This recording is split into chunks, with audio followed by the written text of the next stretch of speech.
Hey, I'm Kenny Aronoff. I'm a Drumeo, and I want to share with you the story about Jack and Diane and how I came up with that whole part.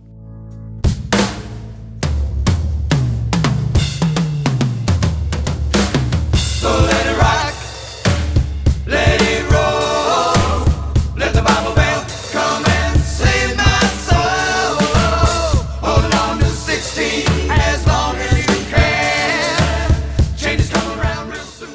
This album, the American Fool record, was a humongous album for John Mellencamp and the band. The first single that was released on this album was Hurt So Good and went to #2 on the top 100 Billboard charts. That's the big charts. You're competing with Elton John, the Rolling Stones, the Police. This was our first big record, sold millions of copies. Jack and Diane wasn't going to be on the record. We didn't know how to arrange it. One day I walk in the studio and the co-producer, Don Gaiman, has this metal box. I said, Don, what's that?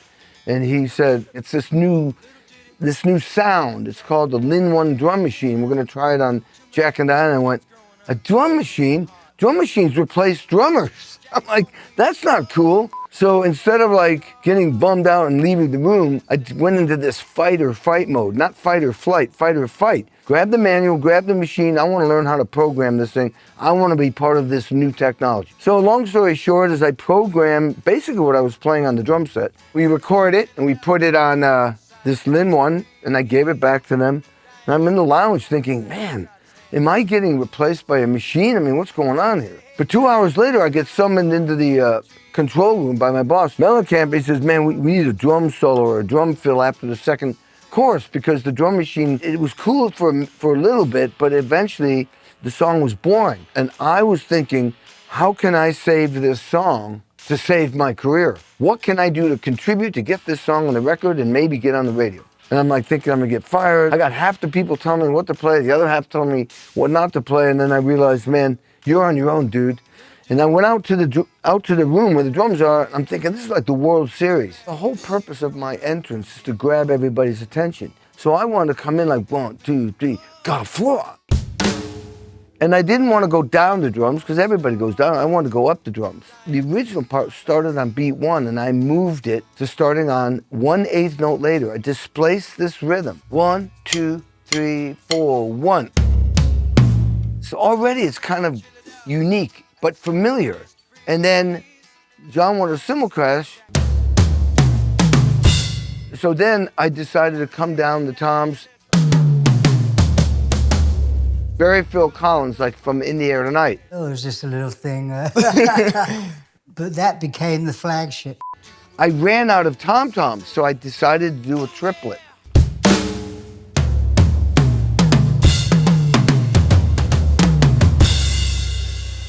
And I stop, and I'm looking at the control room. There's 8 guys in there with their thumbs up, and all going, cool. So I'm thinking, wow, still got my job, man. But then they're going, come on, play a beat, play a beat. I heard Steve Gadd playing like a Mozambique beat on a Chick Corea record. He went, boom, boom, on beat 4. So I was thinking, I'm gonna try that. And when I went to hit both the floor and the snare on beat 4, the hi-hat just naturally opened up and it created this sound. And that became the beat while they sang the a cappella vocal part on top of it. All right, so I'm gonna write out the drum fill with the groove that comes after it right now. So right now, Kenny's charting out the iconic drum break from the song Jack and Diane, and you may be wondering how he actually does this and writes this out. You're in luck. We filmed a brand new course with Kenny that goes deep into how he writes drum charts, how to count out sections, and ultimately help you learn songs quicker. So if you want to check it out, the link is down in the description, and you can check out the course on Drumeo. So anyway, I'm gonna show you and play with the music, what this drum fill with the drum beat sounds like. Long after the thrill of living is gone.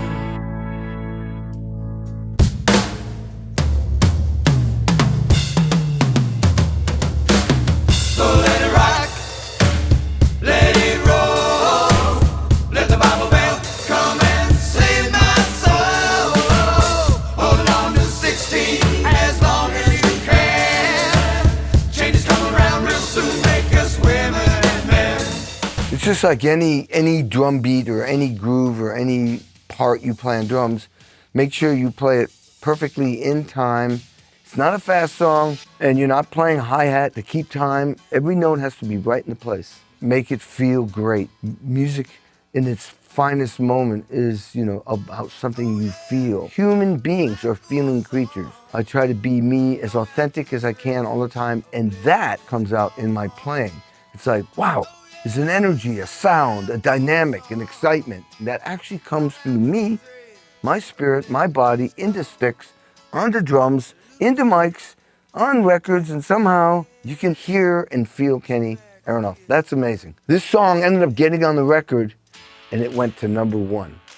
John Cougar Mellencamp's biggest #1 hit single, and Hurt So Good stayed in the top 10. So we had 2 songs in the top 10. I mean, that's like Michael Jackson stuff. All of a sudden, our careers blew up. 2 songs in the top 10, all over MTV, doing Saturday Night Live. When I would play that song in an arena, and everybody's air drumming to me, and everybody's singing the song, man, it made me feel really good. Learning a song on the drums is different from any other instrument. You're not looking for keys and chords. You need the kick, snare, and the hi-hat patterns, drum fills, cymbal crashes, the tempo, the style and the arrangement of the song. You need to know how to start and end a song. If you hesitate, you'll throw off the entire band. In Off the Charts with Kenny Aronoff, I'll show you how to create your own drum charts for popular songs. You'll learn note values, bar counting, and how to write any drum beat you hear in any song. By the end of the course, you'll be able to scribble a guide to any song. The cool thing is you'll be more confident performing live or in the studio. A good chart lets you get into the music immediately. It's your safety net. One glance and you know exactly where you are in the song. These are the techniques I've used for over 4 decades to create thousands of charts for artists like John Mellencamp, John Fogerty, John Bon Jovi, Elton John. That's a lot of Johns. Plus, you'll get a book with notation and blank staff paper so you can start making your own charts. Click the link to check out the full course, and I'll see you inside the class.